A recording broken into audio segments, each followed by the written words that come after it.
সহজ পাঠ প্রথম ভাগ রবীন্দ্রনাথ ঠাকুর অলঙ্করণ নন্দলাল বসু। ছোট খোকা বলে অওয়া, শেখেনি সে কথা কওয়া। হ্রস্বই দীর্ঘই বসে খায় ক্ষীর খই।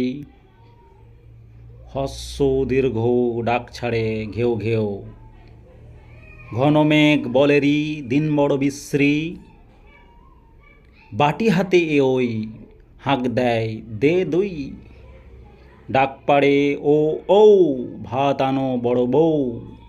ক খ গ ঘ গান গেয়ে জেলে ডিঙ্গি চলে বে। চরে বসে রাঁধে উঁ, চোখে তার লাগে ধোঁয়া। চ ছ বর্গি জ ঝ দলে দলে বোঝা নিয়ে হাঁটে চলে।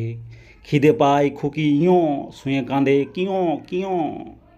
ট ঠ ড ঢ করে গোল কাঁধে নিয়ে ঢাকঢোল।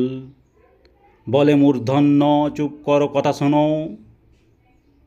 ত থ দ ধ বলে ভাই আম পাড়ি চলো যাই। রেগে বলে দন্তন্য যাব না তো কক্ষনো।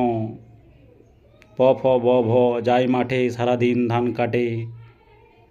ম চালায় গরু গাড়ি ধান নিয়ে যায় বাড়ি। অন্তর্জর ল ব বসে ঘরে এক মনে পড়া করে। তালবস্য মূর্ধন্যস্য দন্তস্য বাদল দিনে ঘরে যায় ছাতা কিনে। শাল মুড়ি দিয়ে হক্ষ কোণে বসে কাশে খক্ষ।